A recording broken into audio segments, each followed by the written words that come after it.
បាទជំរាបសួរពុកម៉ែបងប្អូនបាទមកកាន់បិណ្ឌវេនទី8បងប្អូនហ្នឹងហើយបាទអញ្ចឹងហើយវីដេអូនេះ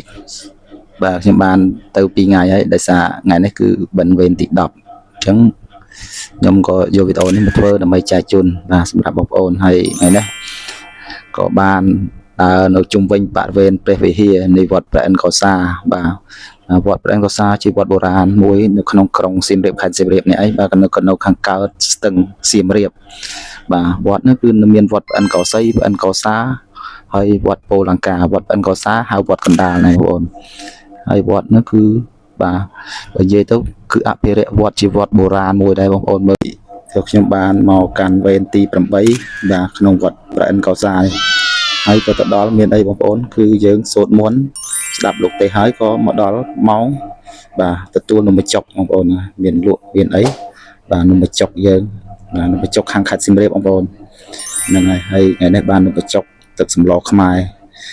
សម្លនំបញ្ចុកនេះគឺគេហៅទឹកសម្លណាំយ៉ាបាទទឹកសម្លខាងអ្នកខេត្តសៀមរាបបងប្អូនហើយមានប្រទេសមានអីល្បោចដាក់ជុំវិញក៏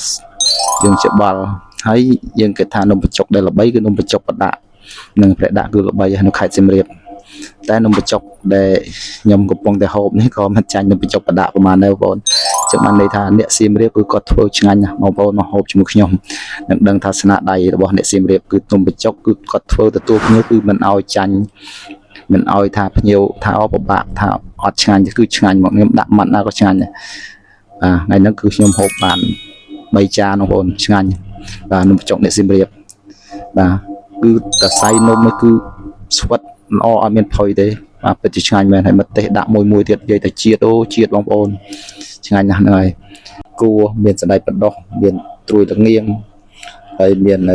ប្រយោគចេកមានអីបាទហ្នឹងហើយក៏សូមអរគុណបងប្អូនរកការតាមដានវីដេអូខ្ញុំបាទឆ្អែតហើយសូមអរគុណសូមជម្រាបលា